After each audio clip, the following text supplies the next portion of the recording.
گلگت بلتستان کو سیاحتی شعبے میں پذیرائی ملتے ہی میدانی علاقوں سے تعلق رکھنے والے خانہ بدوش افراد کی بڑی تعداد اپنے صحرائی جانوروں کے ہمراہ سنگلاخ پہاڑی علاقہ گلگت بلتستان پہنچ گئی ہے۔ ایک ہفتہ قبل ایک گروہ گلگت پہنچا تو دوسرے گروہ نے جمعے کے روز اسکردو میں قدم جما لیے ہیں۔ ان خانہ بدوشوں کے بارے میں یہ خیال کیا جاتا ہے کہ یہ بھکاری کا کام بڑے شوق اور مہارت کے ساتھ کرتے ہیں۔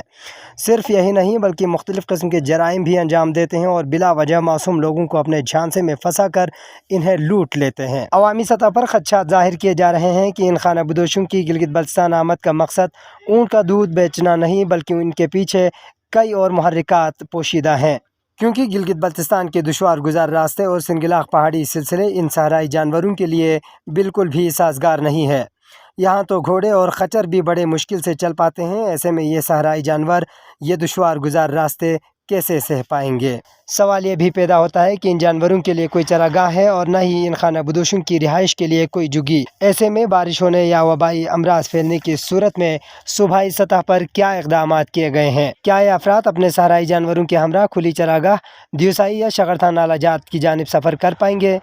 عوامی حلقوں نے یہ مطالبہ کیا ہے کہ ان خانہ بدوشوں کی گلگت بلتستان آمد کے پس پردہ محرکات کا پتہ لگایا جائے اور انہیں فی الفور علاقہ بدر کیا جائے۔